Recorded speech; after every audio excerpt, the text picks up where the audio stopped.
This week was crazy with the questioning of the Supreme Court nominee, further potential tariffs on China, and the emerging market meltdown. But the biggest hit was in the tech sector. And whenever we get one of these tech breakdowns, there's always a tendency to ask, is it a slowdown in demand for tech? Is it regulation cutting into growth? Is it a change in consumer behavior? But the problem is that when people get too zealous in their search for an answer, they can end up being wrong. And that's because there's no sea change in the tech sector. This sell-off is all about the money management business. So let's take a look.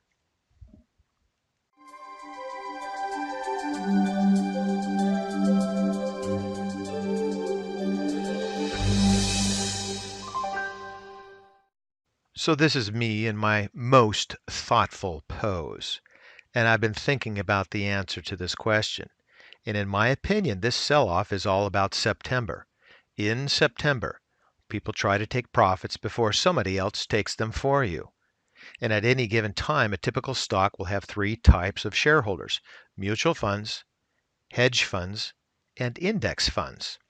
And mutual funds, which pool together and invest money from individual and institutional investors, tend to be overweight tech stocks, meaning that they own more tech-related holdings than the S&P 500. So when mutual fund managers see that the tech-heavy Nasdaq is up roughly 15% for 2018, they tend to take profits regardless. And hedge funds, which tend to be more exclusive and higher risk, tend to use algorithms and exchange traded funds to make their calls on when to buy and sell securities. Therefore, if a stock starts selling off dramatically because its chief operating officer is appearing before Congress, ETFs that own that stock will take down related tech titans like Amazon, Alphabet, and Facebook, among others, causing still more tech selling. Then there are the index funds, which tend to focus their investments on more specific baskets of stocks. Buyers flock to them regardless of the action of the broader market.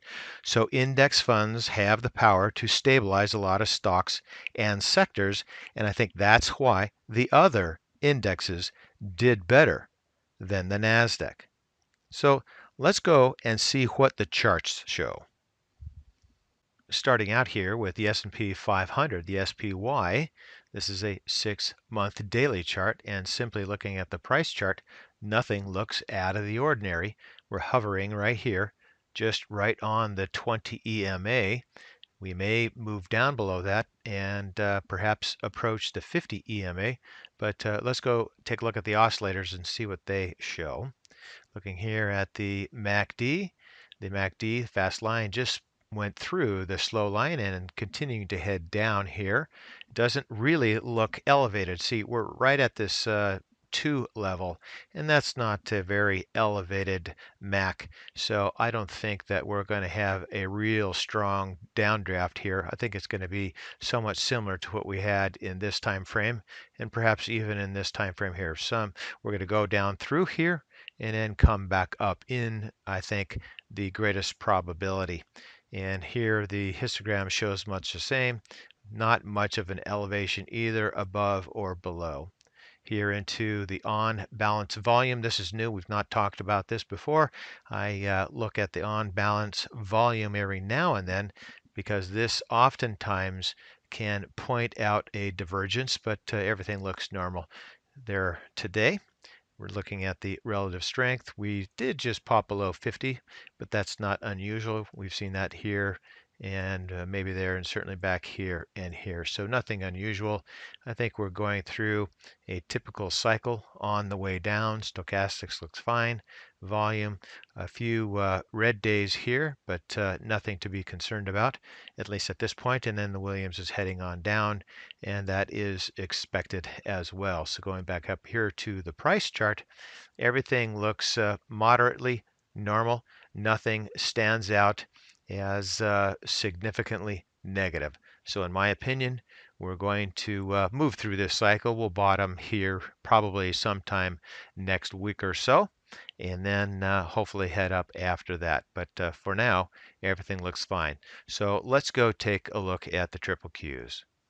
Looking at the triple Qs on a 6-month daily chart, and you can see here in respect to the S&P that the triple Qs have come down below the 20 EMA, and they're still above, though, the 50 EMA.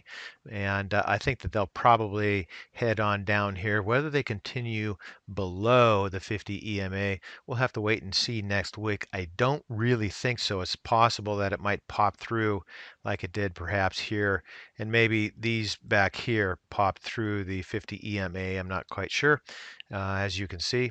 And this one came to the 50 EMA and then bounced back up. So I think this has a little bit more downside to it.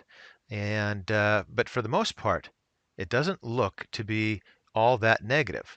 Now, a few stocks in the tech sector did get hit pretty hard, including, say, Facebook and maybe Google and perhaps some of the Chinese stocks. But for the most part, the index looks to be mostly normal. Moving on down here to the MACD, the same thing. The elevation is not very high, so I don't think that the stock market gravity is going to take hold of this thing and pull it way down. I don't expect that. And in here to the histogram, same sort of thing. These movements above and below have been relatively shallow, so nothing significant. On balance volume looks fine. Into the relative strength index, a little bit weaker than the S&P in pretty much all of these oscillators, but I think that's expected, but it's still, again, not significant. Back down here to volume, we have, again, also some heavy selling days, but nothing that really isn't expected every month or so. You've got several times that we've got some pretty heavy volume. So to me, that's nothing out of the ordinary. And the Williams heading on down as expected as well. Back up to the price chart on the triple Q. And I think we're still in good shape, regardless of all the external activities going on, such as the trade war and the emerging market meltdown. That's probably the biggest concern that we need to watch is the emerging market meltdown. To me, this feels much more like the Asian currency crisis back in the late 90s. I see perhaps some trouble ahead, but not anything significant at this time for our markets. But we'll keep our eye on that. So for today, that's ChewDog Charts. Thank you.